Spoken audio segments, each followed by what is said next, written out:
ஆண்டவராகிய இயேசு கிறிஸ்துவின் நாமம் மகிமைப்படுவதாக. May the name of the Lord Jesus Christ be glorified. இந்த நாளில் ஊழியத்தை நிறைவேற்ற வேண்டிய தருணத்தை கொடுத்த தேவனுக்கு நன்றி செலுத்தி அழைப்பை கொடுத்த அருமையான பாஸ்டர் அவர்களுக்கும் சகதி அவர்களுக்கும் என் மனமார்ந்த நன்றியை தெரிவித்துக் கொள்கிறேன். I thank God for giving me this opportunity. I also thank our beloved chief pastor and sister for giving me this time to share the word of God with you. எரேமியா தீர்க்கதரிசன புஸ்தகம் 24ஆம் அதிகாரம் 6ஆம் வசனத்தை நாங்கள் உங்களுக்காக வாசிக்கிறோம். எரேமியா தீர்க்கதரிசன புஸ்தகம் 24ஆம் அதிகாரம் 6ஆம் வசனம். அவர்களுக்கு நன்மை உண்டாக நான் என் கண்களை அவர்கள் மேல் வைத்து அவர்களை இந்த தேசத்துக்கு திரும்பி வர பண்ணி அவர்களை கட்டுவேன், அவர்களை இடிக்க மாட்டேன், அவர்களை நாட்டுவேன், அவர்களை பிடுங்க மாட்டேன். Jeremiah chapter 24 verse 6. For I will set mine eyes upon them for good, and I will bring them again to this land, and I will build them and not pluck them down, and I will plant them and not pluck them. ஒரு வினாடியை கண்களை மூடி தேவன் தாமே இந்த வசனத்தை நமக்கு பிரயோஜனமாக்கி தரும்படியாக நாம் ஜெபம் செய்வோமா? Let's close our eyes for a minute and pray and ask God that He might make this verse a blessing to us. பரலோகத்தில் இருக்க எங்கள் அன்பின் பிதாவே, இயேசு கிறிஸ்துவின் நாமத்தினாலே பரிசுத்த ஆவியின் மூலமாக உம்முடைய சமூகத்தில் வருகிறோம். Father in heaven, we come before Thee through Jesus Christ. எங்கள் திரையக தேவனே, நாங்கள் உமக்கு நன்றி செலுத்துகிறோம். Triune God, we thank You at this time. இந்த அற்புதமான காலை ஆராதனை நேரத்துக்காக உமக்கு ஸ்தோத்திரம். We thank You for this wonderful worship time this morning. ஆராதனையில் ஆவியான ஆளுகை இருந்து நிறைவாக நடத்தி நம்முடைய தயவுக்காக ஸ்தோத்திரம். Thank You, Holy Spirit, for You took control of the worship and You did lead us. நீ கொடுத்த இந்த வார்த்தைக்காக உமக்கு நன்றி செலுத்துகிறோம். We thank You for this word that You have given us. இதை எங்களுக்கு ஆசீர்வதித்து தரும்படியாக ஜெபிக்கிறோம். Bless this word for us, Lord. தேவ கிருபை வெளிப்படுவதாக. Let Your grace be manifested. துதி கன மகிமை எல்லாம் நாங்கள் உமக்கே செலுத்துகிறோம். We offer all honor, glory and praise to You alone. இயேசு கிறிஸ்துவின் இன்ப நாமத்தில் வேண்டுகிறோம் எங்கள் ஜீவனுள்ள நல்ல பிதாவே. We offer this prayer in the sweet name of our Lord and Savior Jesus Christ. Amen. Amen. Amen. Amen. எரேமியா 24ஆம் அதிகாரம் 6ஆம் வசனத்தை நாங்கள் ஒரு விஷயம் வாசிக்கிறோம். We will once again read Jeremiah chapter 24 verse 6.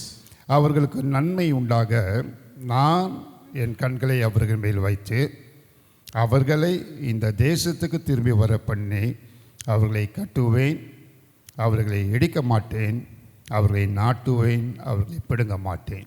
For I will set mine eyes upon them for good, and I will bring them again to this land, and I will build them and not pluck them down, and I will plant them and not pluck them up.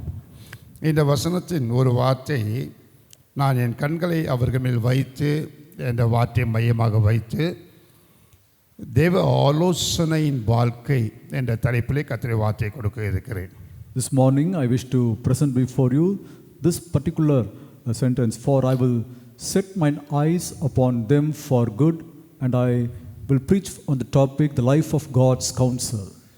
இங்கே இந்த வேத வசனம் சொல்லுகிறது, ஆண்டவர் சொல்றாரு, நான் என் கண்களை அவர்கள் மேல் வைப்பேன். Here the word of God says, the Lord himself says, I will set mine eyes upon them. எதற்காக தேவனுடைய கண்கள் அவர்கள் மேல் வைக்கப்படுகிறதாம்? And why is the Lord setting his eyes upon them? நன்மையை ஏற்படுத்தும்படியாக. It is for good. என்ன நன்மை? Why? What good? அந்த 6ஆம் வசனத்தை வாசிக்கும் போது 3 காரியங்கள் சொல்லப்படுகிறது. In the 6th verse we find 3 things. அவர்கள் சிறையிருப்பிலிருந்து விடுதலையாக்கி, அவர்கள் சிறையிருப்பிலிருந்து விடுதலையாக்கி, I will bring them again to this land. அவர்களை கட்டி, I will build them. அவர்களை நாட்டுவேன். And I will plant them. இங்கே இந்த அவர்கள் யார்? Who are these people?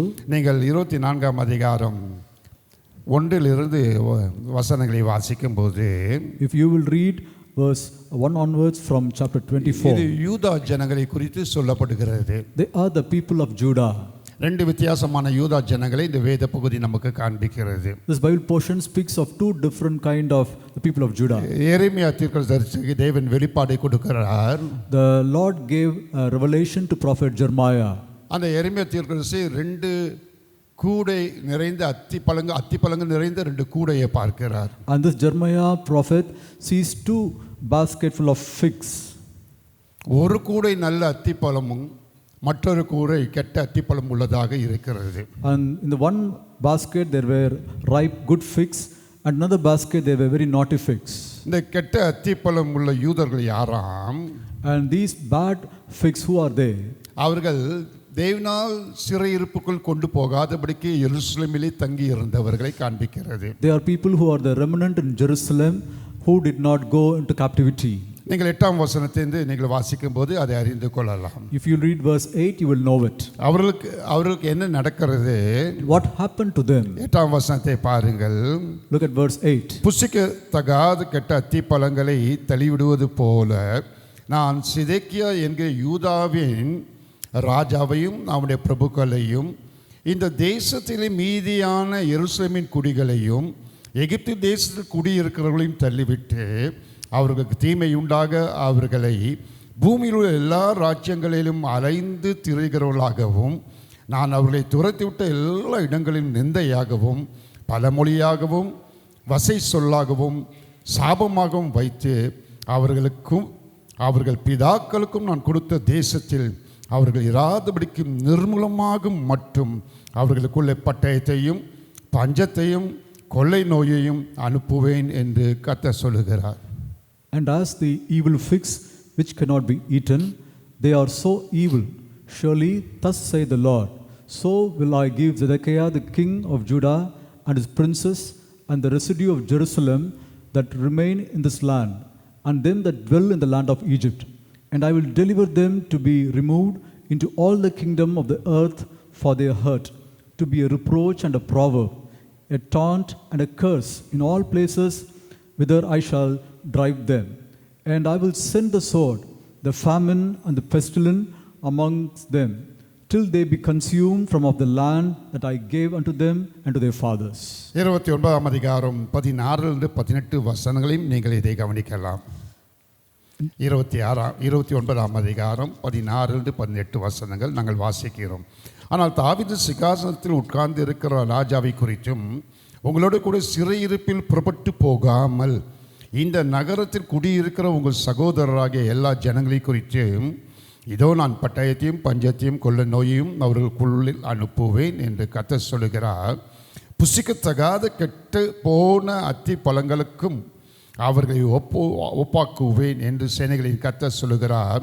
அவர்கள் என் வார்த்தைகளை கேளாமற் போனபடியினால் நான் அவர்களை பட்டயத்தாலும் பஞ்சத்தாலும் கொள்ளை நோயாலும் பின்தொடர்ந்து அவர்களை பூமியில் உள்ள எல்லா ராஜ்யங்களிலும் அலைந்து திரைகிறவர்களாகவும் நான் அவர்களை துரத்துகிற எல்லா ஜாதிகளிடத்திலும் சாபமாகவும் பாலாகவும் ஈசலுக்கு கிடமாகவும் நிந்தையாகவும் வைப்பேன் என்று கர்த்தர் சொல்லுகிறார்.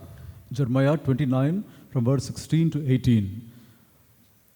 Know that thus saith the Lord of the kings that sitteth upon the throne of David, and of all the people that dwelleth in the city, and of your brethren that are not gone forth with you into captivity. Thus saith the Lord of hosts, behold, I will send upon them the sword, the famine, and the pestilence, and I will make them like wild figs that cannot be eaten. They are so evil, and I will persecute them with the sword, with the famine, and with the pestilence, and will deliver them to be removed to all the kingdom of the earth, to be a curse and an astonishment and an hissing and a reproach among all the nation whither I have driven them. நல்ல அத்திப்பழத்தை குறித்து வேதம் என்ன சொல்கிறது? What does the Bible say about good figs? 24ஆம் அதிகாரம் 5ஆம் வசனத்தை பாருங்க. Chapter 24 verse 5. நான் இவ்விடத்திலிருந்து கல்தே தேசத்துக்கு சிறைப்பட்டு போகவிட்ட யூதரை நான் இந்த நல்ல அத்திப்பழங்களுக்கு ஒப்பிட்டு அவர்களுக்கு நன்மை உண்டாக அவர்களை அங்கீகரிப்பேன். Like these good figs, so will I acknowledge them that are carried away captive of Judah, whom I have sent out of this place into the land of the Chaldeans for their good. நல்ல அத்திப்பழம் தேவனால் சிறையிருப்புக்குள் அனுப்பப்பட்ட யூதர்களை காண்பிக்கிறது. Good figs refers to the Jews who went into captivity. சிறையிருப்பு 2 விதங்களிலே மனிதர்களுக்கு ஏற்படலாம். people go into captivity in two ways. ஒன்று தேவனுடைய காரியங்களுக்காக தேவனாலே சிறையிருப்புகள் அனுப்பப்படுகின்ற ஒரு அனுபவம் இருக்கிறது. Firstly, sometimes people go into captivity for God's purpose, for God's sake. மற்றொன்று நம்முடைய பாவங்கள், சாபங்கள், தீய நோக்கங்கள், திட்டங்கள், செயல்களினாலே ஏற்படுகின்ற சிறையிருப்பின் அனுபவங்கள் இருக்கிறது. Another captivity is a captivity which comes to us through our own sins, to our own transgressions and difficult things. சிறையிருப்பு என்றாலே பாடுகள், கஷ்டங்கள், வேதனைகள், வியாகுலங்கள், எல்லா விதமான போராட்டங்கள் உட்பட்டது தான் சிறையிருப்பு. Captivity is a thing where we have every kind of trials, tribulations, pain, sufferings and many things.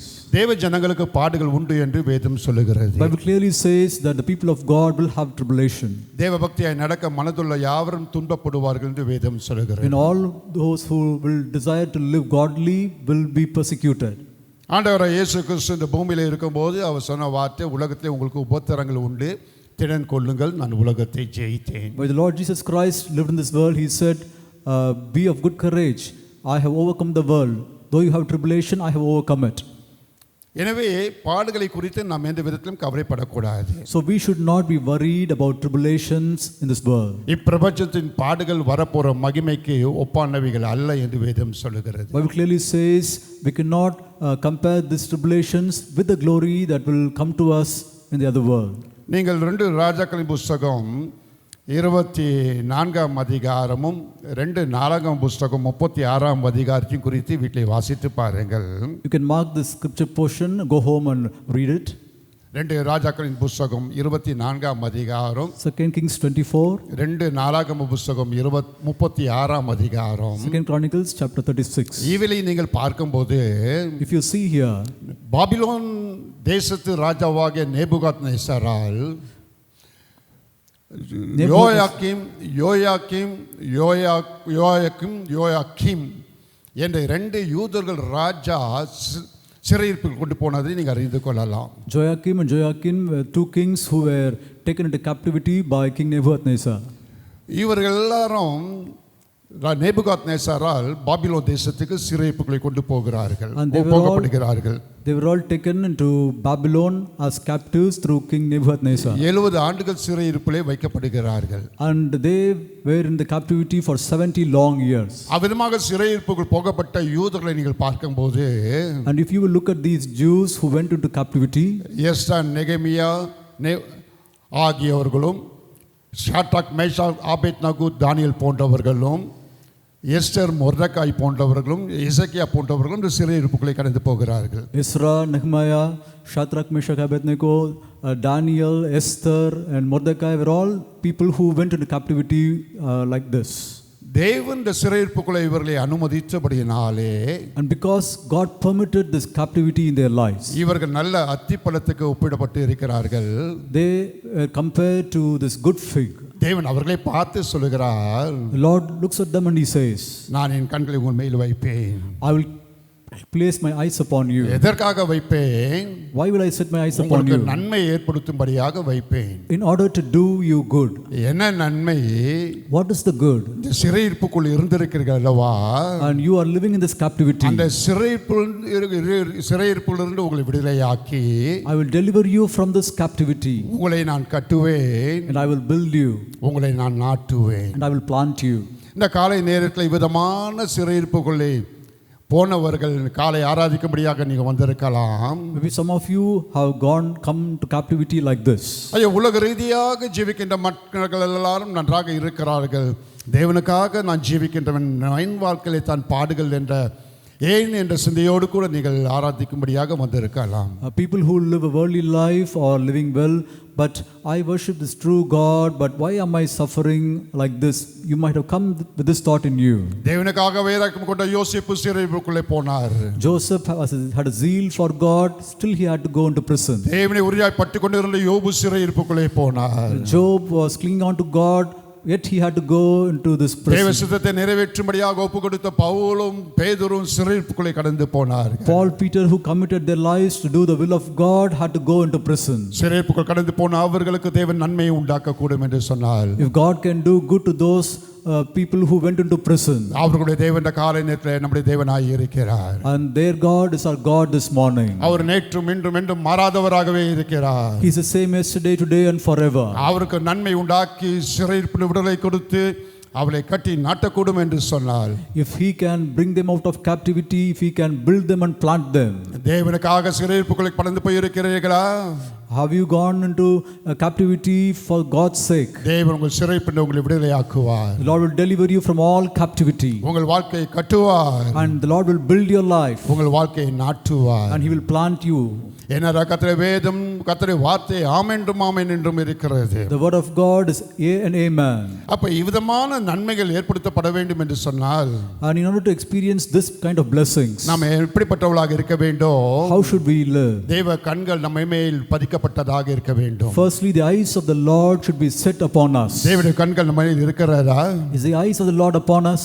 தேவன் கண்கள் வைக்கப்பட்டவர்கள் எப்படிப்பட்டவர்கள் என்று ஏராளமான காரியங்களை பேசிக்கொண்டு போகலாம். There are many things I could say about people who have God's eyes set upon them. ஆனா ஒரு வசனத்தை மாத்திரம் நான் வைத்து இந்த காலையில பேசி முடிக்க வாஞ்சிக்கின்றேன். But I wish to say only one thing today and conclude. நீங்கள் சங்கீத புத்தகம் 32ஆம் அதிகாரத்துக்கு 32ஆம் சங்கீதத்துக்கு நேராக உங்கள் வேதத்தை திருப்பிக் கொள்ளுங்கள். Turn your Bible with me to Psalm 32.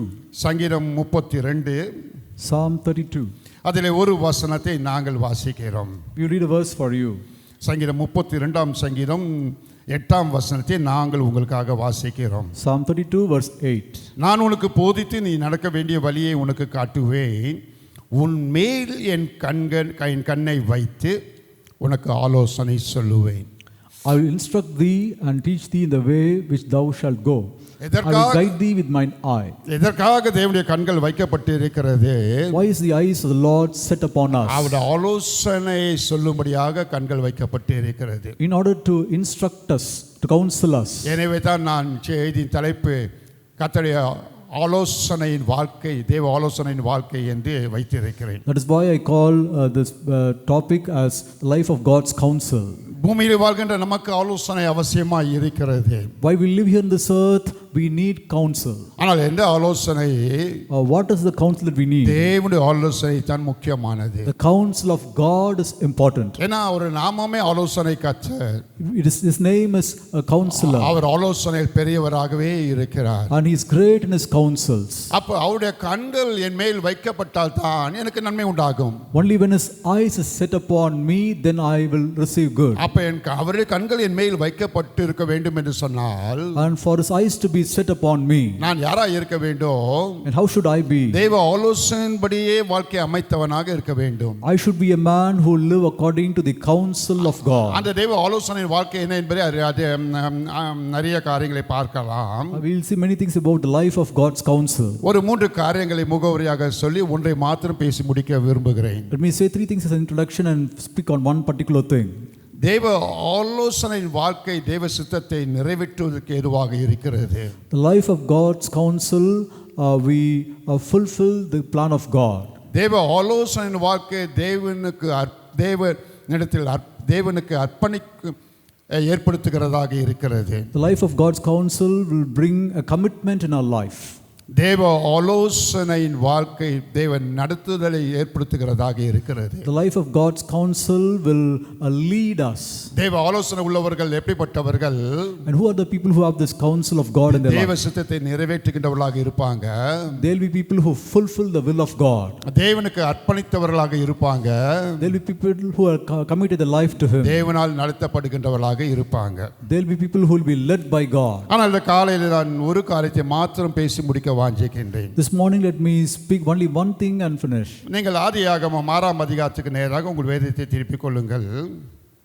ஆதியாகம புத்தகம் 6ஆம் அதிகாரம். Genesis chapter 6. அந்த அதிகாரம் நமக்கு நன்றாக தெரிந்த அதிகாரம். This is chapter which is well known to every one of us. Noah என்ற ஒரு மனிதனை குறித்து சொல்லப்படுகின்ற ஒரு அதிகாரம். This chapter speaks about Noah. நோவாவின் காலத்தில் இருந்த மனிதர்கள் மீது தேவன் கோபம் கொண்டு அவர்கள் மீது நியாயத்தை விளங்க செய்ததை அறிந்து கொள்ளலாம். The Lord was wrath upon the people of the times of Noah, and the judgment of God came upon them. ஆனால் இந்த நியாய தீர்ப்பிலிருந்து நோவாவும் குடும்பத்தாரும் மீட்கப்படுவது தேவனுடைய சித்தமாய் இருந்தது. It was God's will that Noah and his family be delivered from the judgment of God. அப்ப இந்த தேவ சித்தம் நோவாவின் வாழ்க்கையிலே நிறைவேற்றப்பட வேண்டும் என்று சொன்னால், And for the will of God to be fulfilled in the life of Noah, நோவாவுக்கு தேவனுடைய ஆலோசனை அவசியமாய் இருந்தது. Noah needed the counsel of God. பூமியில் வாழ்ந்து கொண்டிருக்கிற மனுக்குள்ள எல்லாம் நியாய தீர்ப்புகள் கடந்து போய் அழிக்கப்பட்டார்கள். And all the mankind perished by going through this judgment. நோவாவின் குடும்பத்தார் மாத்திரம் நலிவிலிருந்து மீட்கப்படுவதற்கு காரணம் என்ன? How come Noah and his family alone escaped this judgment? தேவ சித்தத்தை நிறைவேற்றினார்கள். It is because they fulfilled the will of எப்படி God. நிறைவேற்றினார்கள்? தேவ ஆலோசனையின்படி நடந்தபடினாலே. They fulfilled the will of God by walking according to his counsel. என்ன ஆலோசனை? What was the counsel? 6ஆம் அதிகாரம் 13 22 வசனமும் 7ஆம் அதிகாரம் 1-5 வசனங்களை வீட்டிலே வாசித்து பாருங்கள். 6:13 to 22, and from chapter 7 also you can read this. ஆண்டவர் நோவாவை பார்த்து ஆலோசனை கொடுக்கிறார். The Lord looks at Noah and he says, நீ கொப்ப மரத்தை எடுத்துக்கோ, and take this கொப்பர் மரத்தை எடுத்துக்கோ, take this wood. இவ்விதமாக இந்த அளவு இந்த நீளம் இந்த அகலம் என்று சொல்லி நீ பேழையை உண்டாக்கு என்று சொல்லுகிறார். And he said, this is the height, this is the width, this is the breadth, you should make an ark. எல்லா விதமான மிருகங்கள், பிராணிகள், பறவைகள் ஜோடாக பேழைக்குள்ளே சேர்த்துக்கொள். And take all the clean animals, unclean animals, birds and other things into the எல்லாத்துக்கும் வேண்டிய ஆகாரங்களை பேழைக்குள் சேர்த்துக்கொள். Take all the necessary food inside the ark. பேழைக்குள்ளே நீயும் குடும்பத்தாரும் கடந்து போ என்று ஆலோசனை கொடுக்கிறார். And then the Lord counseled them, saying, you and your family should go into the ark. இந்த ஆலோசனைக்குட்பட்டபடியினாலே நோவாவின் குடும்பத்தாரும் என்ன நடந்தது? அவர்கள் நியாய தீர்ப்பிலிருந்து மீட்கப்பட்டார்கள், தப்புவிக்கப்பட்டார்கள். And because Noah and his family obeyed this counsel, they were delivered from the judgments of God. தேவ ஆலோசனையின் வாழ்க்கை உள்ளவர்கள் எப்படிப்பட்டவர்கள்? And who are these people who have this counsel of God? அவர்கள் தேவ சித்தத்தை விளங்க செய்வார்கள். They will reveal the will of God in their life. தேவ சித்தம் தான் அவசியமானது. The will of God is essential. ஆண்டவர் இயேசு கிறிஸ்து மத்தேயு 7ஆம் அதிகாரம் 21ஆம் வசனத்தை விதமாக சொல்லியிருக்கிறார். In Matthew chapter 7 verse 21, the Lord Jesus said, பரலோகத்தில் இருக்கிற பிதாவின் சித்தம் செய்கிறவனே பரலோக ராஜ்யத்தில் பிரவேசிப்பான். he that doeth the will of the Father in heaven, he will enter into the kingdom of God. பரலோகத்தில் என்ன சித்தம் செய்யப்படுகிறது? And how is the will of God done in heaven? ஒரே ஒரு சித்தம் தான் செய்யப்படுகிறது. There is only one will that is being done in heaven. வீழ்ந்து போன மனுக்குலத்தை மீட்பது தான் பரலோகத்தின் சித்தமாகவே இருக்கிறது. The will of heaven is to redeem the fallen mankind. ஆதி மனிதனாக ஆதாம் ஏவாள் தேவன் தம்முடைய சாயல் உண்டாக்கி தம்மோடு நித்தம் இருக்கும்படியாக ஏற்படுத்தினார். The Lord God created Adam and Eve in his own image, and he placed them in the garden that they might live ever with him. அந்த வீழ்ந்து போன மனுக்குலத்தை மீட்பது பரலோகத்தின் சித்தமாகவே இருக்கிறது. And so it was the will of heaven to redeem this mankind which is fallen. அந்த சித்தத்தை செய்யதான் பரலோகம் அந்த சித்தத்துக்குட்பட்டு செயல்பட்டு கொண்டு இருக்கிறது. And heaven is working for it in order to fulfill this will of heaven. அந்த சித்தத்தை பூமியிலே செய்யும்படியாக தான் இயேசுவை அனுப்பி கல்வாரி சிலுவையிலே அவர் தன் ஜீவ பலியாக ஒப்பு கொடுக்க நேரிட்டது. In order to fulfill this will, Lord Jesus was sent to this earth to shed his blood on the cross. மனவாளாக இயேசு கிறிஸ்து மத்தியாகத்தை வெளிப்படும்போது மனவாட்டின் சபை எடுத்துக்கொள்ளப்படும் போது தான் அந்த சித்தம் பூர்ணமாக நிறைவேற்றப்படுகிறது. When the Lord Jesus Christ comes in the midair, when the church, the bride is taken with him, only then the will is fulfilled. புறஜாதியாரின் சபையாக நீங்களும் நானும் அந்த மனவாட்டின் சபையாகவே இருக்கிறோம். We who are the church of the Gentiles, we are people who belong to this bride. இந்த பரலோகத்தின் சித்தம் உங்கள் வாழ்க்கையிலும் என் வாழ்க்கையிலும் செய்யப்பட வேண்டும் என்று சொல்லி இயேசு சீடருக்கு ஜெபத்தை கற்றுக் கொடுத்தார். And the Lord Jesus Christ taught his disciples the prayer that we should fulfill the will of the Father that is fulfilled in heaven. என்ன ஜெபத்தை கற்றுக் கொடுத்தார்? What was the prayer? பரமண்டலத்திலே சித்தம் செய்யப்படுவது போல பூமியிலே செய்யப்படுவதாக. Let thy will be done in earth as it is done in heaven. பரமண்டலத்திலே என்ன சித்தம் செய்யப்படுகிறது? How is the will of God fulfilled in heaven? வீழ்ந்து போன மனுக்குலம் மீட்கப்படுவது தான் பரலோகத்தின் சித்தமாக இருக்கிறது. The will of heaven is to redeem the fallen mankind. பூமியிலே என்ன சித்தம் செய்யப்பட வேண்டும்? What is the will that should be fulfilled in this earth? வீழ்ந்து போன மனுக்குலம் மீட்கப்படுவது தான் பூமியிலே செய்யப்பட வேண்டும். And even in this earth we should redeem the fallen mankind. That is அப்ப his will. இந்த தேவ சித்தம் நம்முடைய வாழ்க்கையிலே செய்யப்பட்டு இருக்கிறதா? And do we fulfill this will of God in our life? எப்போ ஆண்டவராகிய இயேசு கிறிஸ்து மணவாளாக மத்தியாகத்து வரும்போது நீங்களும் நானும் எடுத்துக்கொள்ளப்படுவோமோ அப்பதான் அந்த சித்தம் நிறைவேற்றப்படுகிறது. Only when the Lord Jesus Christ comes in the midst as a bridegroom and when we are taken with him, then this will is fulfilled. இந்த சித்தம் நிறைவேற்றப்பட வேண்டும் என்றால் நமக்கு என்ன தேவை? தேவ ஆலோசனையின் தேவை. In order that this will might be fulfilled, we need the counsel of God. தேவ ஆலோசனை என்ன? What is the counsel of God? ஒரு ஆலோசனை மாத்திரம் சொல்லி வேகமாக முடிக்க வாஞ்சிக்கின்றேன். Let me say one particular counsel and speedily finish. அப்போஸ்தலன் பவுல் எபேசியருக்கு எழுதின நிருபம். அப்போஸ்தலன் பவுல் எபேசியருக்கு எழுதின நிருபம். Ephesians. 5ஆம் அதிகாரத்துக்கு நேராக உங்கள் வேதத்தை திருப்பிக் கொள்ளுங்கள். Can you turn your Bibles to chapter 5? எபேசியருக்கு எழுதப்பட்ட நிருபம் 5ஆம் அதிகாரம். Ephesians chapter 5. ஒரு சில வசனங்களை நான் வாசிக்கிறேன். We will read few verses from this இந்த portion. 5ஆம் அதிகாரத்தை மையமாக வைத்து 3 காரியங்களை நான் சொல்ல வாஞ்சிக்கின்றேன். I'll keep this of chapter 5 and show 3 things from this. 5ஆம் அதிகாரம் 15 இலிருந்து 21 வசனங்கள் நாங்கள் வாசிக்கிறோம். From verse 11 to 21 we will read. ஆனபடியினாலே நீங்கள் ஞானமற்றவர்களைப் போல நடவாமல் ஞானமற்றவர்களைப் போல கவனமாய் நடந்து கொள்ள பார்த்து நாட்கள் பொல்லாதவைகளானதால் காலத்தை பிரயோஜனப்படுத்திக் கொள்ளுங்கள். ஆகையால் நீங்கள் மதியற்றவர்களாய் இராமல் கர்த்தருடைய சித்தம் இன்னதென்று உணர்ந்து கொள்ளுங்கள்.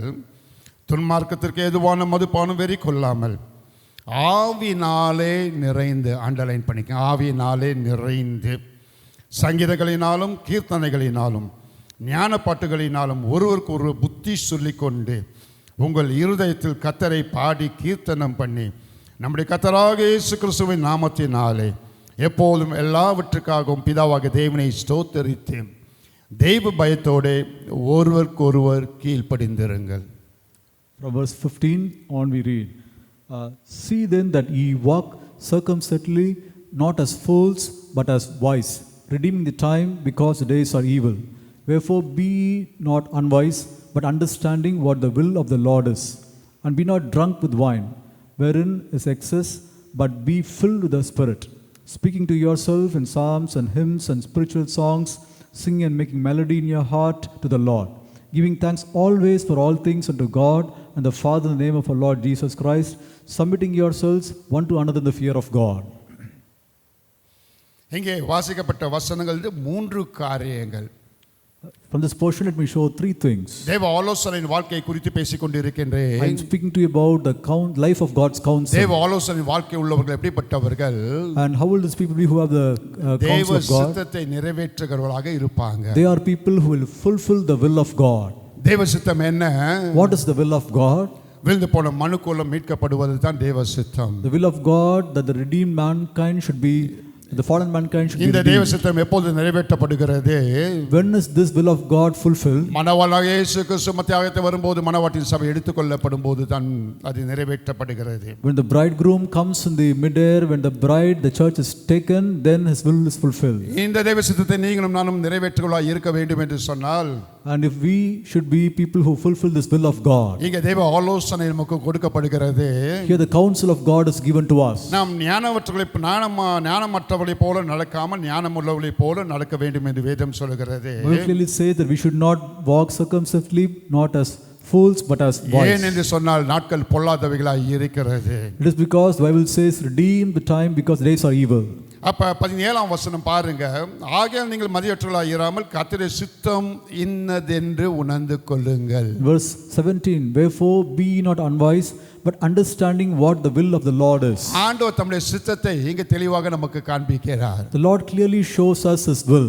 ஏராளமான சித்தம் இருக்கிறது, நம்ம அவ்வப்போது தியானித்துக் கொண்டு இருக்கின்றோம். There are many kind of God's will, we are often meditating upon it. ஆனால் பிரதானமான தேவ சித்தம் என்ன என்பதை இங்கே அறிந்து கொள்ளலாம். But the prominent main will of God is this. ஆவியினாலே நிறைந்திருப்பது தான் பிரதான தேவ சித்தம். The main will of God is that we be filled with the Spirit. அதாவது பசுத்த ஆவியானவரின் அபிஷேகம் உள்ளவர்களாக இருப்பது தான் தேவ சித்தம். It is the will of God that we be full of the anointing of the Holy Spirit. இந்த பசுத்த ஆவியானவர் நம்முடைய வாழ்க்கையில் இல்லை என்று சொன்னால், If we do not have this Holy Spirit in our lives, ஒரு காரியமும் நடைபெறாது. we cannot do anything. அப்போஸ்தலன் பவுல் கொரிந்தியருக்கு எழுதின 2ஆம் நிருபம் 3ஆம் அதிகாரம் 17-18 வசனங்களை பாருங்க, நாங்க வாசிக்கிறோம். 2 Corinthians 3 verse 17 and 18. அப்போஸ்தலன் பவுல் கொரிந்தியருக்கு எழுதின 2ஆம் நிருபம் 3ஆம் அதிகாரம் 17-18 வசனங்கள். கர்த்தரே ஆவியானவர். கர்த்தருடைய ஆவி எங்கேயோ அங்கே விடுதலை உண்டு.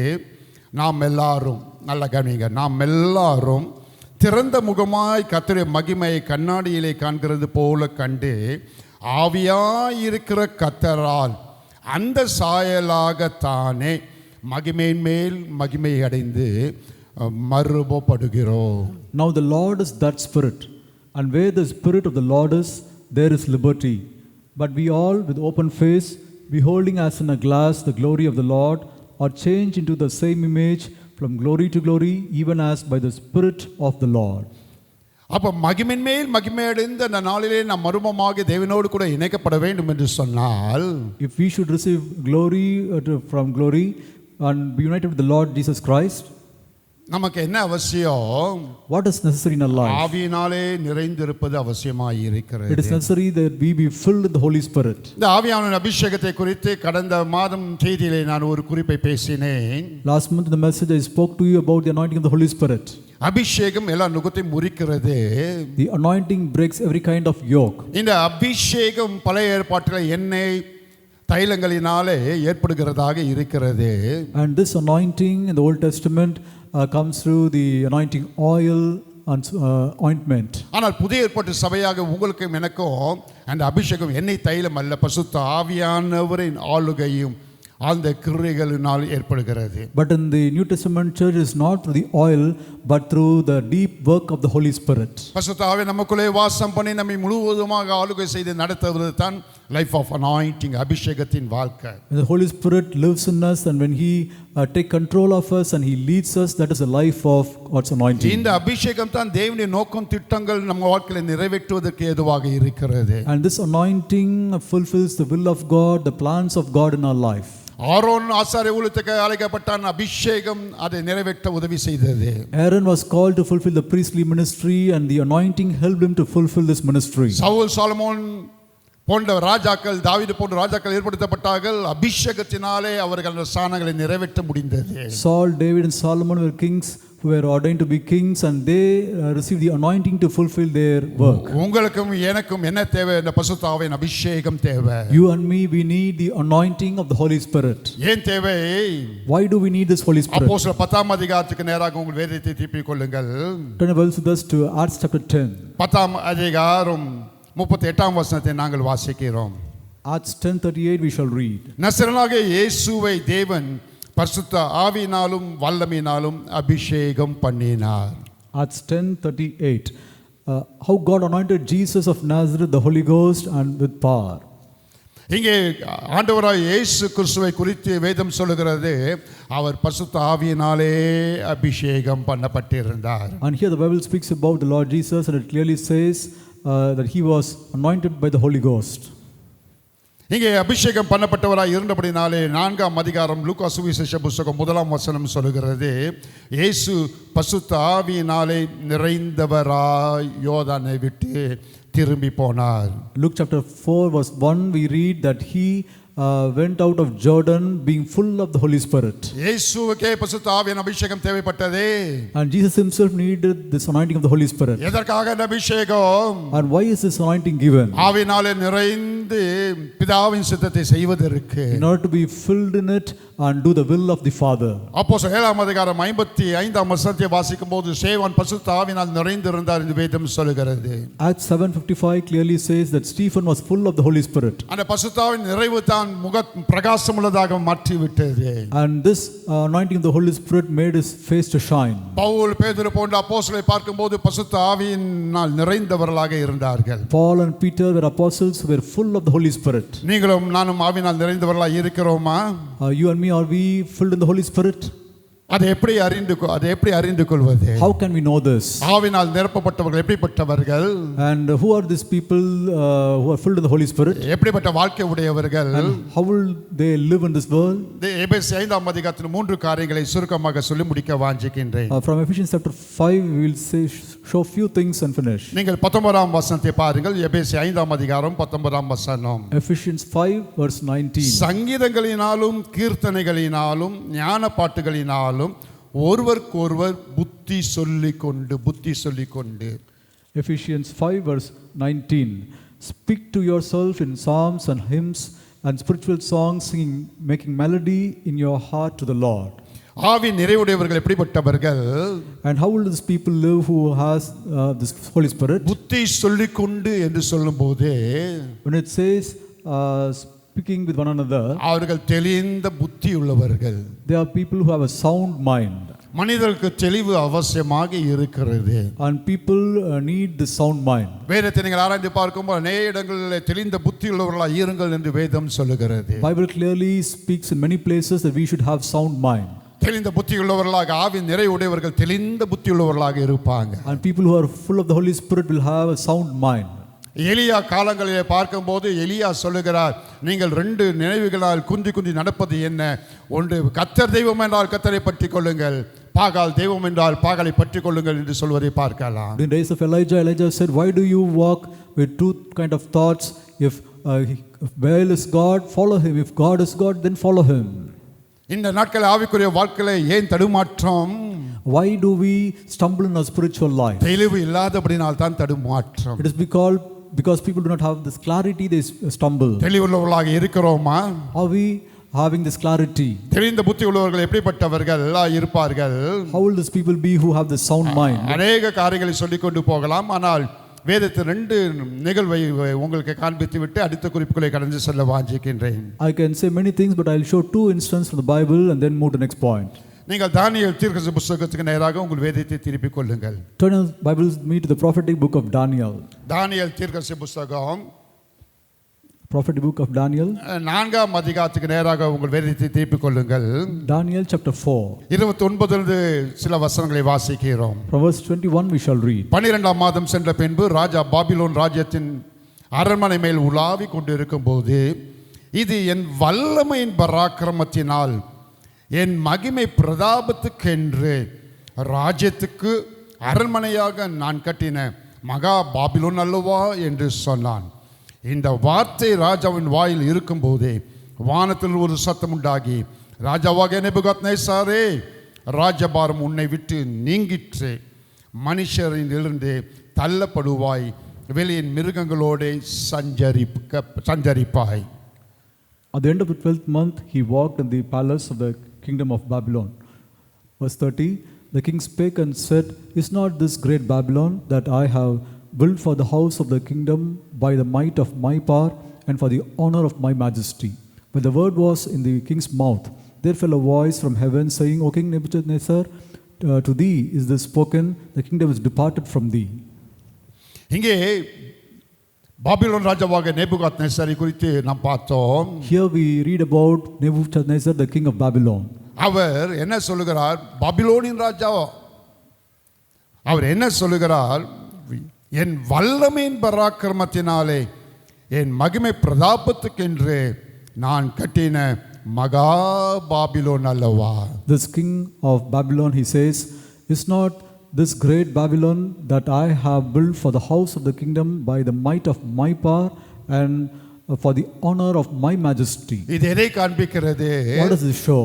இது மேட்டிமையை காண்பிக்கிறது. This shows his pride. பெருமையை காண்பிக்கிறது. This shows the pride that he has. தேவன் மேட்டிமை உள்ளவர்களுக்கு எதிர்த்து நிற்கிறார். Lord resists the people who are haughty. என்ன நடந்தது? And what did happen? 32ஆம் வசனம், உடனே மகாராஜா இப்போது அடுத்த நிமிடத்தில் என்னவாய் மாறிவிட்டான்? மிருகங்களோடு சஞ்சரிக்கிறவனாக மாறிவிட்டான். And immediately this great king, he was driven out and he dwelt among the beasts in the field. ஆனால் 4ஆம் அதிகாரம் 34ஆம் வசனத்தை பாருங்க. Read chapter 34 of this chapter 4. அந்த நாட்கள் சென்ற பின்பு நேபுகாத்நேசராகிய நான் என் கண்களை வானத்துக்கு ஏறெடுத்தேன், என் புத்தி எனக்கு திரும்பி வந்தது. அண்டர்லைன் பண்ணிக்க, என் புத்தி எனக்கு திரும்பி வந்தது.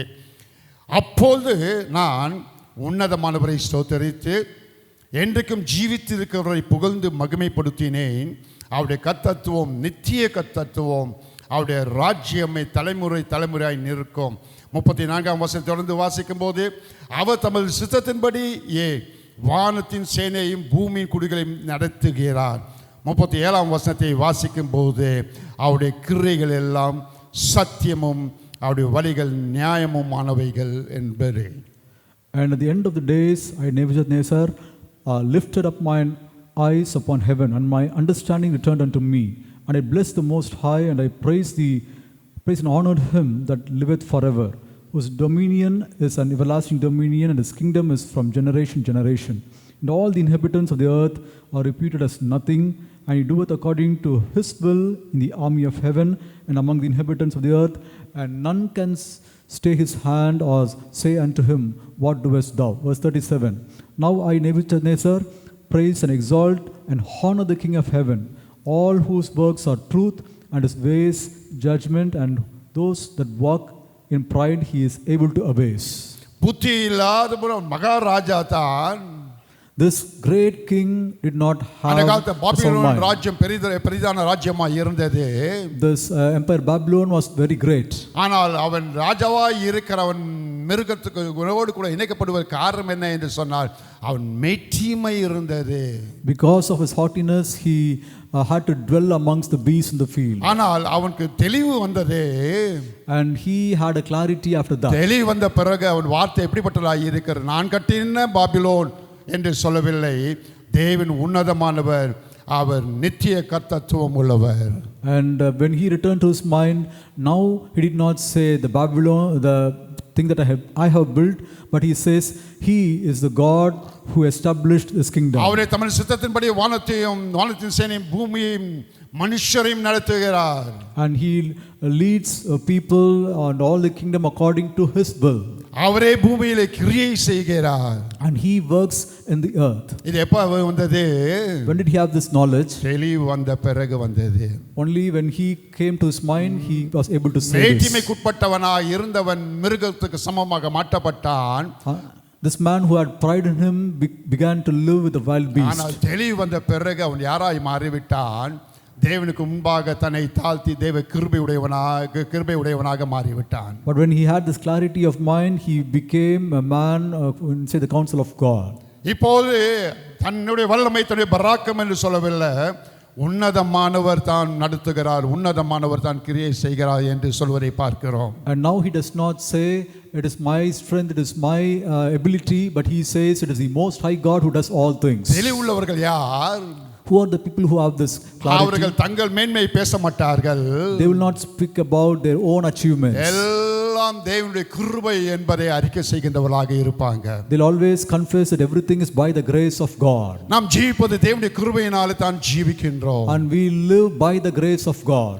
1 கொரிந்தியர் 15 அதிகாரம் 10 வசனத்தை நீங்கள் பார்க்கும்போது 1 Corinthians 15 verse 10 if you would read. 1 கொரிந்தியர் 15 அதிகாரம் 10 வசனத்திலே பவுல் விதமாக சொல்வதை பார்க்கிறோம்.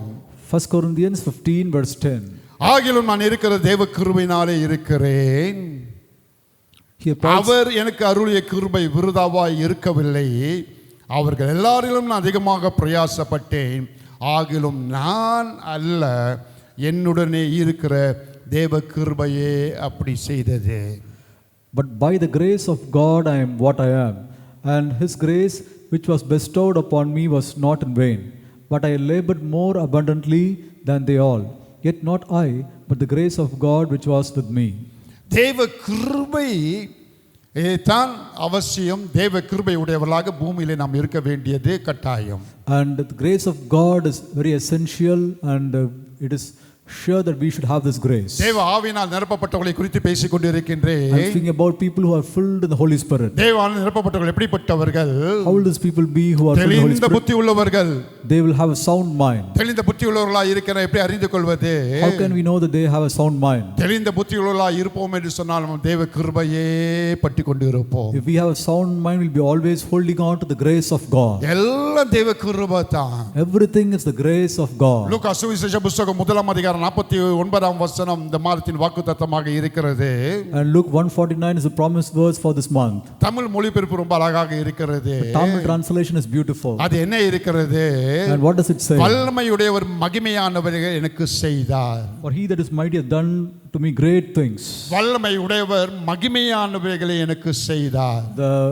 he that is great has done glorious things to me. சாதாரண பெண்மணியாக அந்த காலத்தில் ஜீவித்துக் கொண்டிருந்த அந்த மரியாள், Mary, who was an ordinary woman at this day, வாழ்க்கையிலே தேவன் மகிமையானவர்களை செய்வதற்கு காரணம் என்ன? how did the Lord do great things, glorious things in our life? அந்த முதலாம் அதிகாரத்தை நீங்க வாசிக்கும் போது அநேக காரியங்களுக்கு ஒரு காரியங்கள் தேவ கிருபை உடையவளாக இருந்தாள். There are many things in the chapter, but in the chapter you find that she had the grace of God. தேவ கிருபை அவசியமாய் இருக்கிறது. The grace of God is very essential. நாம் எப்போதும் தேவ கிருபைக்குட்பட்டவளாக இருக்க வேண்டும் என்று சொன்னால், We should be always found in the grace of God. Jonah 2:8 சொல்லுகிற பொய்யான மாயை பற்றிக் கொள்ளுகிறவர்கள் தங்களுக்கு வரும் கிருபையை போக்கடிக்கிறார்கள். Jonah 2:8 says, they who cling on to vanity lose the grace of God that comes to them. சூரியனுக்கு பூமியிலே எல்லாம் மாயை என்று வேதம் சொல்லுகிறது. Everything under the sun and this earth are vanity, the word of God says. அந்த மாயை விட்டு விலக்கினவர்களாக எக்காலம் முன்மன் தேவனை துதிக்கின்றவர்களாக இருப்போம் என்று சொன்னால் நாம் கிருபை உடையவர்களாகவே இருப்போம். If we will leave those vanities and if we will always praise the Lord, then we will have the grace of God. லூக்கா சுவிசேஷ புத்தகம் 15ஆம் அதிகாரத்துக்கு நேராக உங்கள் வேதத்தை திருப்பிக் கொள்ளுங்கள். Turn your Bibles with us to Luke chapter 15. நேரமாகிறபடினாலே நான் வேகமாக போக விரும்புகிறேன். The time is passing, I so move fastly. லூக்கா சுவிசேஷ புத்தகம் 15ஆம் அதிகாரம் Luke chapter 15. 11 இருந்து 32 வசனங்களை வீட்டில் வாசித்து பாருங்கள். We'll go home and read from verse 11 to 32. 11ஆம் வசனம் சொல்லுகிற, பின்னு அவர் சொன்னது, ஒரு மனுஷன் 2 குமாரர் இருந்தார்கள். ஒரு மனுஷனுக்கு 2 குமாரர்கள் இருந்தார்கள். Verse 11, and he said, a certain man had 2 sons. இளைய குமாரன் தன் தகப்பனிடத்தில் ஆஸ்திகளை பறித்து குடும்பத்தை விட்டு தூர தேசத்துக்கு போய் உல்லாசமாக துன்மார்க்கமாக ஜீவித்து அவன் பண்டிகை மத்தியிலே தன் வாழ்க்கையை அமைத்துக் கொள்ளுகிறவனாக இருந்தான் என்று வேதம் சொல்லுகிறது. The Bible clearly says the younger son, he took the portion that came upon him and he went to a distant country. He lost all his possessions in riotous living and lost everything. 17ஆம் வசனத்தை பாருங்கள். Look at verse 17. அவனுக்கு புத்தி தெளிந்த போது, And it says, and when he came to himself. அவன் என் தகப்பனுடைய கூலிக்காரர் எத்தனையோ பேருக்கு பூத்தியான சாப்பாடு இருக்கிறது, நானும் பசியினால் சாகிறேன். நான் எழுந்து என் தகப்பனிடத்துக்கு போய், தகப்பனே, பரத்துக்கு விரோதமாக உமக்கு முன்பாகவும் பாவம் செய்தேன். இனி உம்முடைய குமாரன் என்று சொல்லப்படுவதற்கு நான் பாத்திரன் அல்ல. உம்முடைய கூலிக்காரில் ஒருவனாக என்னை வைத்துக் கொள்ளும் என்பேன் என்று சொன்னான். How many hired servants of my fathers have bread enough to spare and I perish with hunger? I will arise and go to my father and will say unto him, Father, I have sinned against heaven and before thee, and am no more worthy to be called thy son. Make me as one of thy hired servants. புத்தி உள்ளவர்கள் தேவனை அறிந்து தங்களை தாழ்த்தி தேவ கிருபைக்கு உட்பட்டவர்களாக மாறிவிடுவார்கள். And people who have a sound mind will humble themselves and they come into the grace of God. புத்தி உள்ளவர்கள் தங்கள் நிலைமையை அறிந்து குடும்பத்தின் மேன்மையை பற்றிக் கொள்ளுகிறவர்களாக இருப்பாங்க. And people who will have this right understanding will know their honor and they'll hold on to their family. புத்தி இல்லாத பட்சத்தில் இவன் எப்படிப்பட்டவனாக இருந்தான்?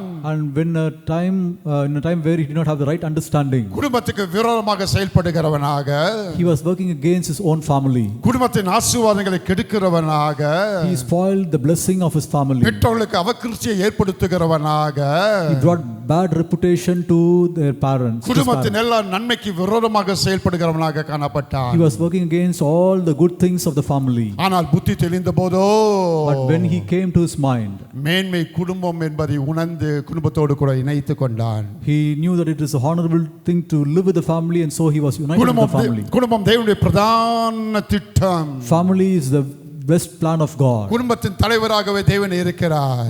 God is the father of the family. வேதம் சொல்லுகிறது, தன் சொந்த குடும்பத்தை நடத்த அறியாதவன் அவிசுவாசம் கேடு கெட்டவன் என்று வேதம் சொல்லுகிறது. Bible clearly says that a person who does not know how to lead his own family is more wicked than a heathen. பெற்றோர்களுக்கு அவகிருச்சியை உண்டாக்குறாயா? And do you bring bad reputation to your parents?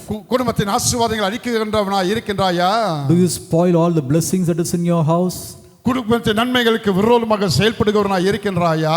Are you working against all the good things that is in your family? நீ புத்தி கெட்டவனாகவே இருக்கிறாய். You are not in the right mind. புத்தியுள்ளவன் எப்படிப்பட்டவன்?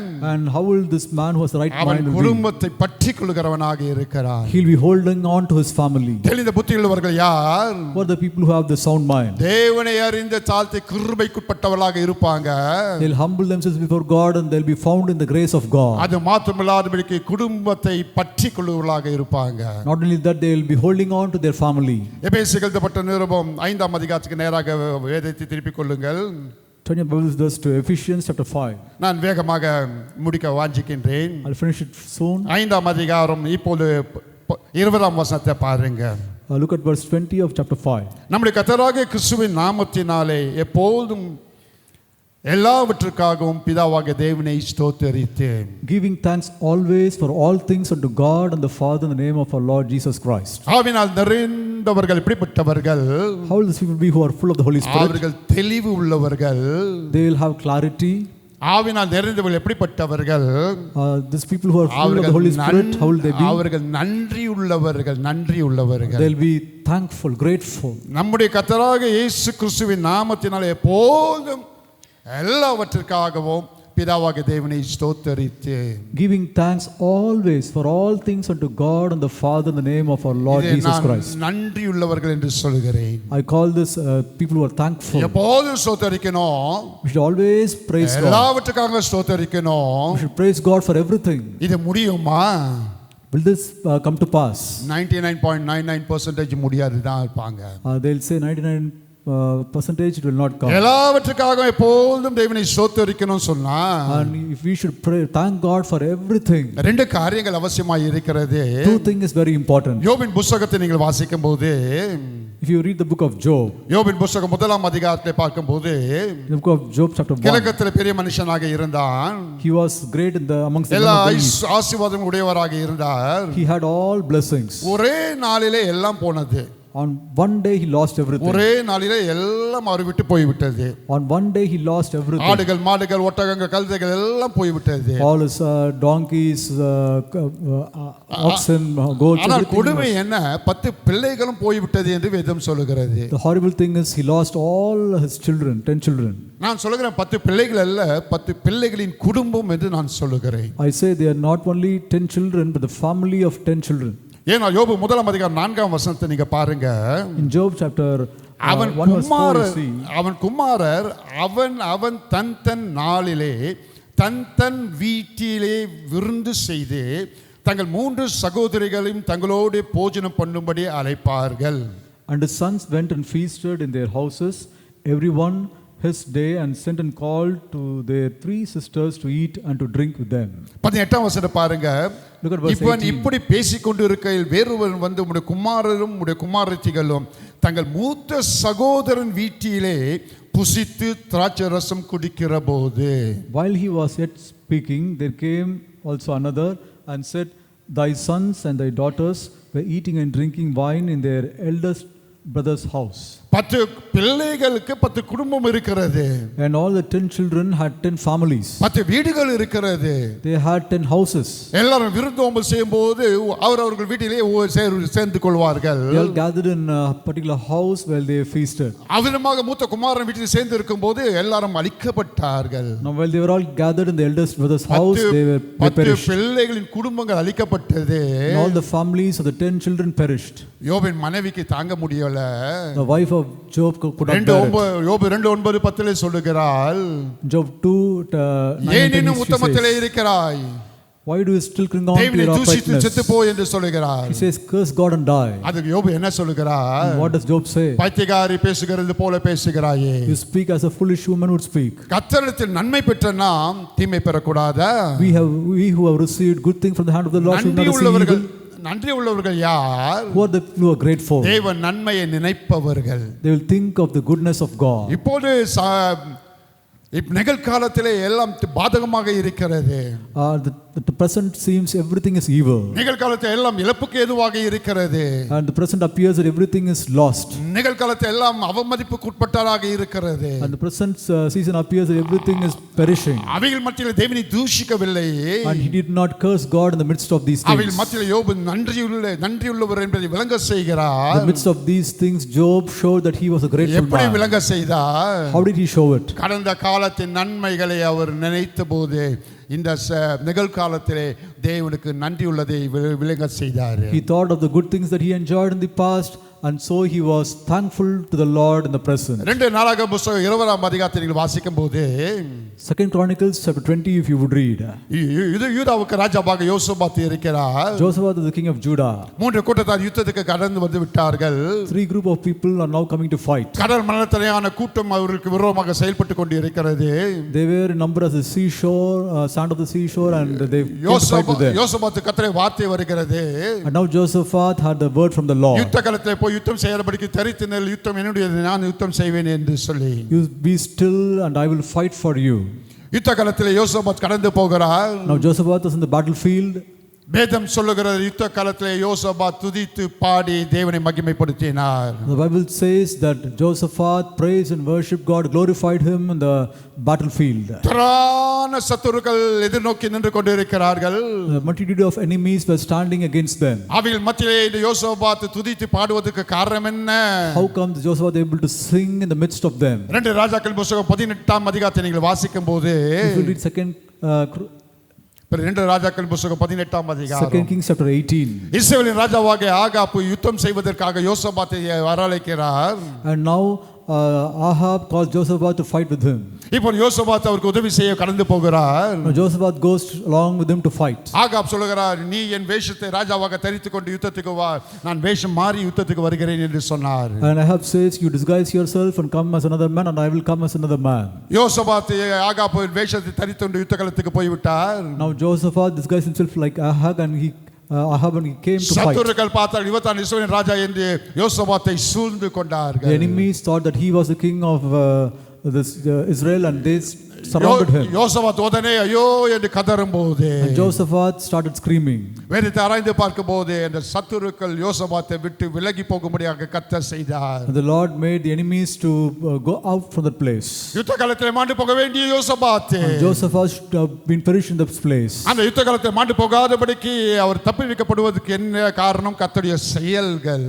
But how come he escaped in this place? It is because of the work of அந்த God. கடந்த காலத்தின் தேவ செயல்களை யோசபாத் And அறிந்திருந்தபடியினாலே because Josaphat knew the work of God in the past. யுத்த காலத்தில் யோசபாத் அவர் தேவனை துதித்து மகிமைப்படுத்தினார். And Josaphat, he praised God and glorified him. நீ நன்றியுள்ளவனாக இருக்கிறாயா? Are you a grateful person? நன்றியுள்ளவர்கள் எப்படிப்பட்டவர்கள்? And how will these thankful people be? அவர்கள் தேவன் செய்த நன்மைகளை எப்போதும் நினைப்பார்கள். They'll always think of the good things the Lord has done to them. அவர்கள் தேவனுடைய செயல்களை எப்போதும் சிந்தித்துக் கொண்டிருப்பார்கள். They'll be always thinking about the good things the Lord has done to them. தேவ செய்த நன்மைகளை நினைத்து தேவ செயல்களை நாம் சிந்தித்துக் கொண்டிருப்போம் என்று சொன்னார். If we will think of the good things and the works that God has done for us, எப்போதும் எல்லாவற்றிலும் நாம் பிதாவாகிய தேவனை ஸ்தோத்திரிக்க முடியும். we will be able to praise God in all things at all times. ஆவினால் நிறைந்தவர்கள் And people who are full of the Spirit, தெளிந்த புத்தியுள்ளவர்கள், they'll have a sound mind. ஆவினால் நிறைந்தவர்கள், And people who are full of the Spirit, நன்றியுள்ளவர்கள், they are grateful people. கடைசியாக ஒரு குறிப்பை நான் 2-3 நிமிடத்தில் சொல்லி முடிக்க வாஞ்சிக்கின்றேன். Just 2-3 minutes I will say the last எபேசியருக்கு point. எழுதப்பட்ட நிருபம் 5ஆம் அதிகாரத்துக்கு நேராக உங்கள் வேதத்தை திருப்பிக் கொள்ளுங்கள். Turn to Ephesians chapter 5. 21ஆம் வசனத்தை பாருங்க. Look at verse 21. தெய்வ பயத்தோட ஒருவருக்கு ஒருவர் கீழ்ப்படிந்திருங்கள். Submitting yourselves one to another in the fear of God. ஆவினால் நிறைந்தவர்கள் எப்படிப்பட்டவர்கள்? How will these people be who are தெளிந்த full of the Holy Spirit? புத்தியுள்ளவர்கள், தெளிந்த புத்தியுள்ளவர்கள். First, we have a sound mind. தேவனை அறிந்து தாழ்மை தாழ்த்தி கிருபை பற்றிக்கொள்ளுகிறவர்கள். They'll know God, they'll humble themselves, and they'll hold on to the grace of God. குடும்பத்தின் மேன்மை அறிந்து குடும்பத்தோடு கூட இணைக்கப்பட்டு இருப்பார்கள். They'll know the honor of the family, and they will be united with the family. ஆவினால் நிறைந்தவர்கள் எப்படிப்பட்டவர்கள்? And how will these people be who are full of the Holy அவர்கள் Spirit? நன்றி உள்ளவர்கள்.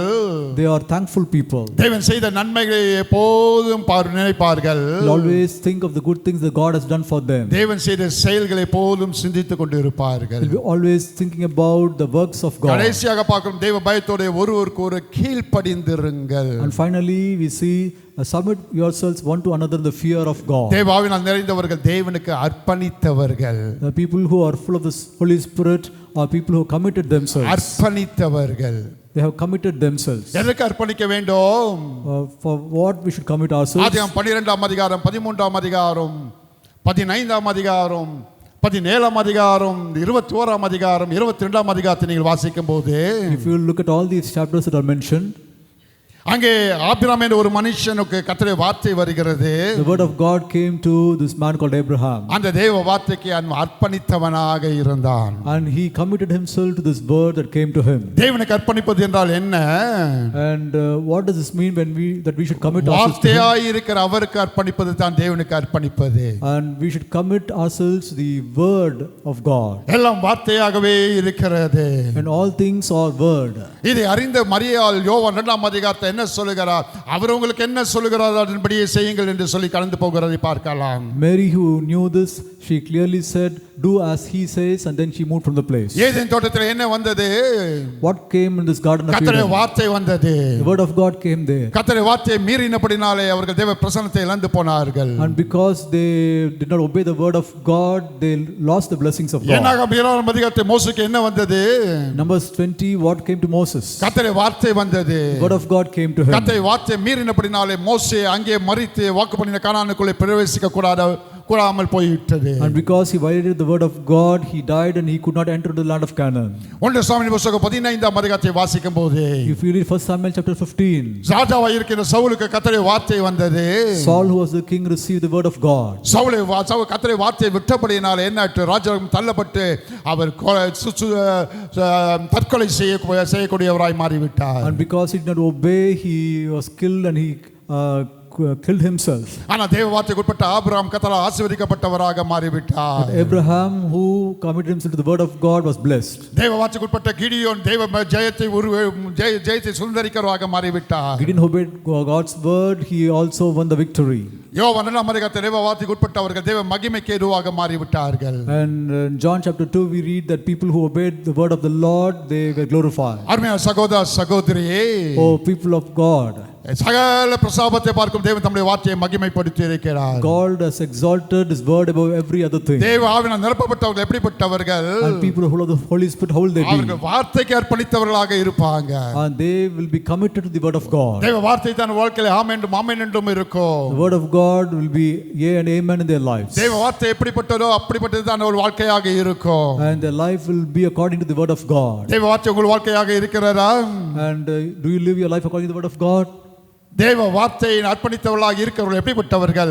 How will these people be who have committed their life to the will of ஆதியாகமம் God? 15ஆம் அதிகாரம் 6ஆம் வசனத்தை வாசிக்கும்போது Genesis 15:6 if you would read. வார்த்தையை நம்புகிறவர்கள், There are people who believe on the word of வார்த்தை God. விசுவாசிக்கிறவர்கள். There are people who have faith in God's word. 22ஆம் அதிகாரம் 18ஆம் வசனத்தை வாசிக்கும்போது Chapter 22 verse 18 if you would read. அங்கே ஆபிரகாமை குறித்து பார்க்கிறோம், வார்த்தைக்கு கீழ்ப்படிகிறவர்கள். They we read of Abraham that he was obedient to the word of தேவ God. வார்த்தைக்கு அர்ப்பணித்தவர்கள் யார்? Who are these people who அந்த are வார்த்தையை obedient? நம்புகிறவர்களாக இருப்பாங்க.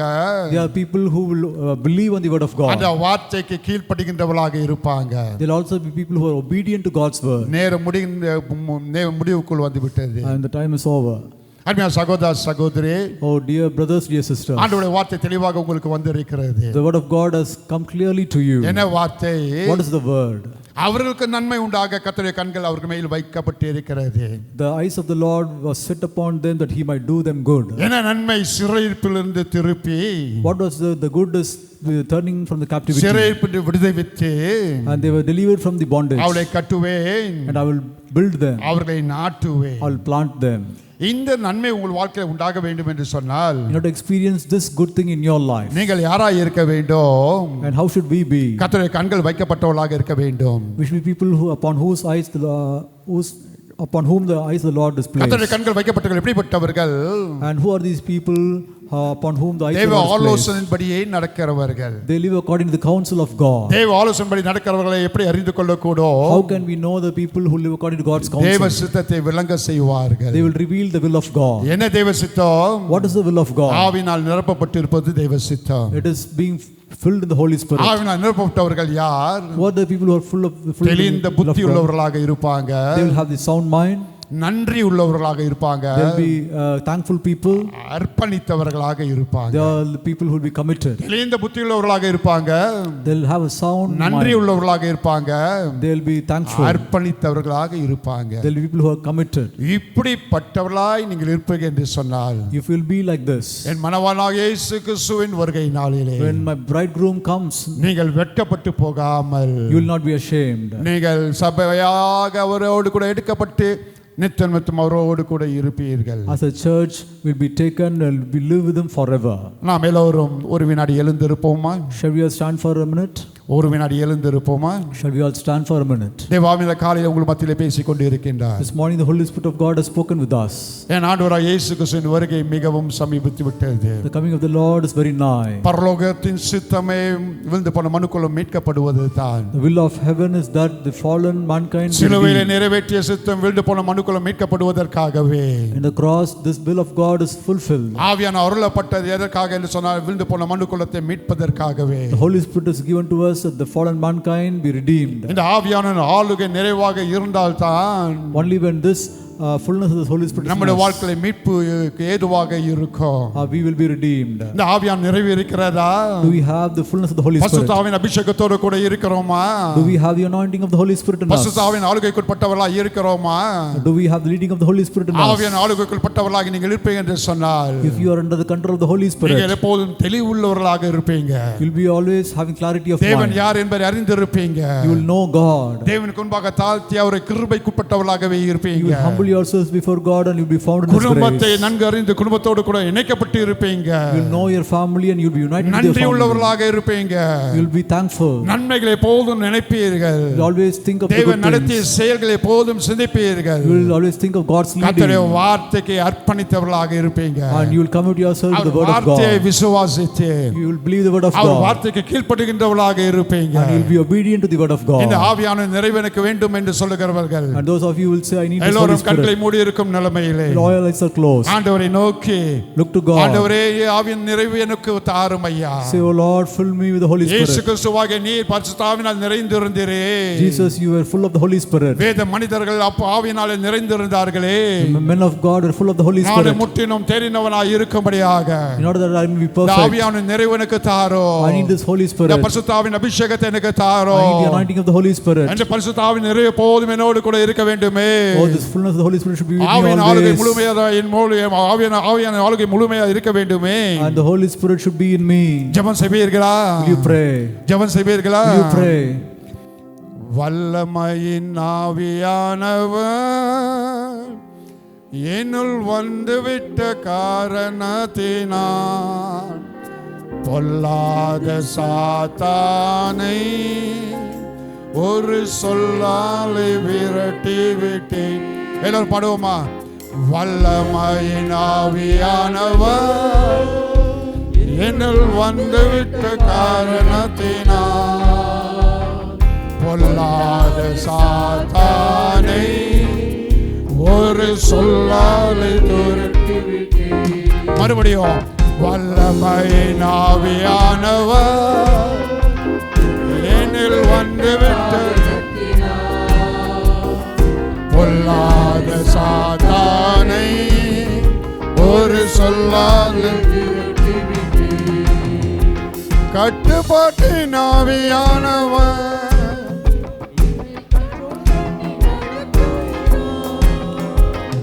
இஷ்டம் போல அலைவதில்லை, அவசியம் செய்து வாழ்பவனா.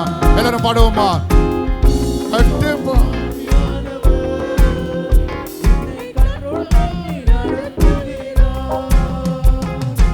இஷ்டம் போல அலைவதில்லை, அவசியம் செய்து வாழ்பவன் நான். எல்லோரும் வல்லமையின் ஆவியானவர் என்னில் வந்துவிட்ட காரணத்தினால் பொல்லாத சாத்தானை மறுபடியும் வல்லமையின் ஆவியானவர். ஜெபத்தோட பாடுங்க, ஜெபத்தோட பாடுவோம். சாத்தானே ஒரு சொல்லாலே விரட்டி விட்டு. மறுபடியும் வல்லமையின் ஆவியானவர் என்னில் வந்துவிட்ட காரணத்தினால் பொல்லாத சாத்தானை ஒரு சொல்லாலே துரத்தி விட்டுமே. வல்லமையின் ஆவியானவர் என்னில் வந்துவிட்ட காரணத்தினால் பொல்லாத சாத்தானை ஒரு சொல்லாத விரட்டிவிட்டேன். பரலோகத்தில் இருக்க எங்கள் அன்பின் பிதாவே, Father in heaven, இந்த நல்ல இனிமையான காலை ஆராதனை நேரத்துக்காக உமக்கு ஸ்தோத்திரம். we thank you for this sweet day of worshiping you. இந்த ஆராதனை நேரத்தை உங்களுடைய ஆளுகைகள் வைத்து நடத்தின தயவுக்காக உமக்கு ஸ்தோத்திரம். Thank you, Lord, for leading us, by having us under your control and leading us in the worship time. விதைக்கப்பட்ட வசனமாவது 30, 60, 100 பலன் ஏற்படுத்தும் விதத்திலே தொடர்ந்து உங்களுடைய ஆளுகை இருக்க நாங்கள் ஜெபிக்கிறோம். Let the word that is sown bring many folds of blessing in the life of thy people. Aavin நிறைவுள்ளவர்களாக சபையை மாற்றிவிடும். O Lord, lead, make your people be filled in the Holy Spirit. தெளிவுள்ளவர்களாக இருக்கட்டும். Let them have the clear mind. நன்றியுள்ளவர்களாக இருக்கட்டும். Let them be thankful. அர்ப்பணித்தவர்களாக இருக்கட்டும். Let them commit their lives to you. உம்முடைய வருகையிலே And in your coming, நாங்கள் வெட்கப்பட்டு போகாதபடிக்கு Lord, we should not be ashamed. சபையாக உம்மோடு கூட இணைக்கப்பட We should be united with you as the church. உம்முடைய அனுகிரகம் எங்களுக்கு இருக்க ஜெபிக்கிறோம். And we need your mercy. தேவ கிருபை பெருகுவதாக. Let your grace fill us. துதி கன மகிமை எல்லாம் நாங்கள் உமக்கே செலுத்துகிறோம். We offer all honor, glory and praise to you. இயேசு கிறிஸ்துவின் இன்ப நாமத்தில் வேண்டுகிறோம் எங்கள் ஜீவனுள்ள நல்ல பிதாவே. We offer this praise in the precious name of Lord and Savior Jesus Christ. Amen. Amen.